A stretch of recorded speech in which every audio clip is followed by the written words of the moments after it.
First of all, we all owe an apology to Chris Crocker. When is it professional to publicly bash someone who's going through a hard time? Leave Britney alone!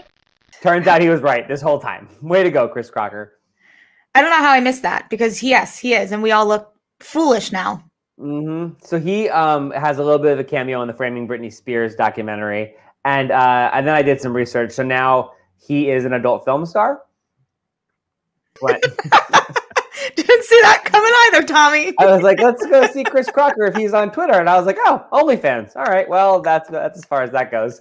But we should also now, in case you haven't seen Framing Britney Spears, just so you should know, here's a list of folks that we are now mad at collectively as a nation, in no particular order: Diane Sawyer and Matt Lauer, Justin Timberlake and Perez Hilton, her dad, Kevin Federline, the paparazzi, First Lady, former First Lady of Maryland, Kendel Ehrlich, who in 2003 said that she wanted to shoot Britney Spears when she was doing an event in Frederick, talking about how hard it is to raise boys and the peer pressure on girls. And okay, a couple things. Justin Timberlake did come out and apologize. That's true. Publicly. But it was kind of one of those, like, I'm sorry you were offended apologies. Yes, it was very well scripted. He said all the right things. He didn't really, in my opinion, he didn't really say much. He apologized to Britney Spears and Janet Jackson.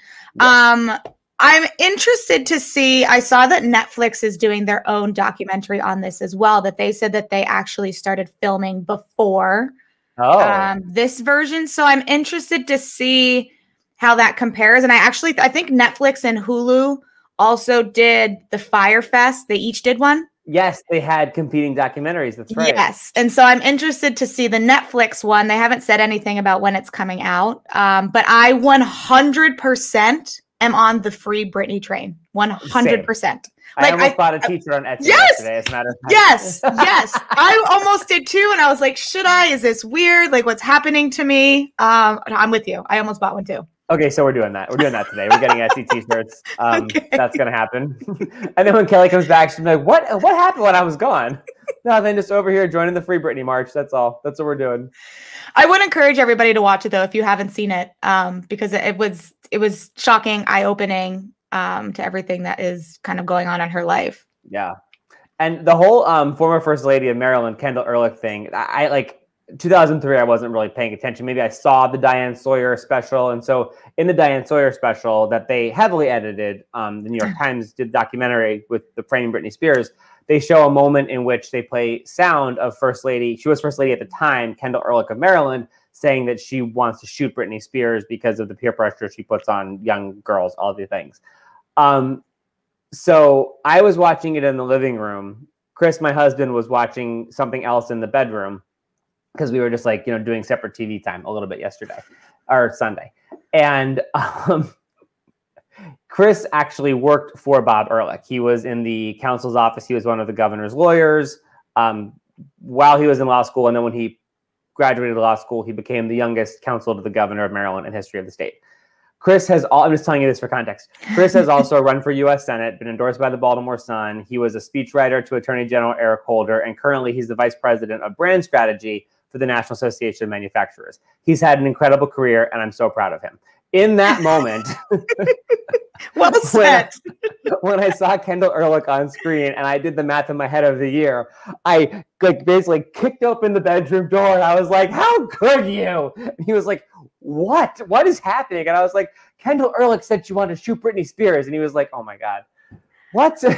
And so it happened in 2003. So he had to take a minute to think about the moment. I was like, were you involved in this cleanup? What did you do with it? And he's like, I can't tell you anything I really did. I was the counsel of the governor. So I can't really get involved in it or explain it to you. But yeah, so basically she misspoke terribly, but then didn't really apologize for it. And even today I was following her Twitter this weekend, which is a party.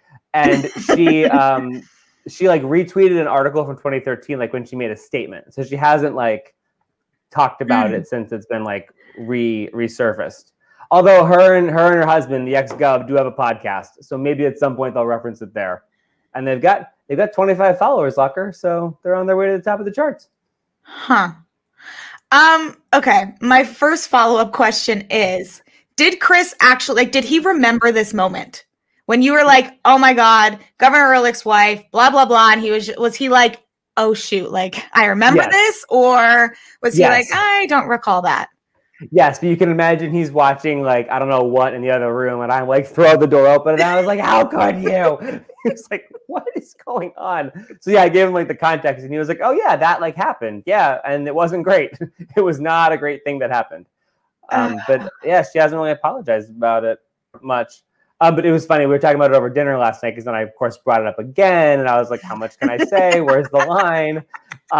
And he told me at dinner last night, he's like, I do recall vividly having to like go through the presents that she got when she had a kid because they had a baby while they were in the governor's mansion. And he's like, it's so funny. When you have a baby while you're the first lady, everyone gives you presents. And so part of his job in like the legal office was like seeing which they could accept because of like government ethics rules and that sort of thing. Huh. Mm-hmm. Interesting. I feel like you have had a full-blown educational weekend. It's been a lot. On so many levels. Beans, the learning, you're learning these things about your husband and what he did. I feel like you are now a more well-rounded, educated man. I really am. And I will just bring one final point to the Free Britney movement. Kendel Ehrlich. She's not that innocent.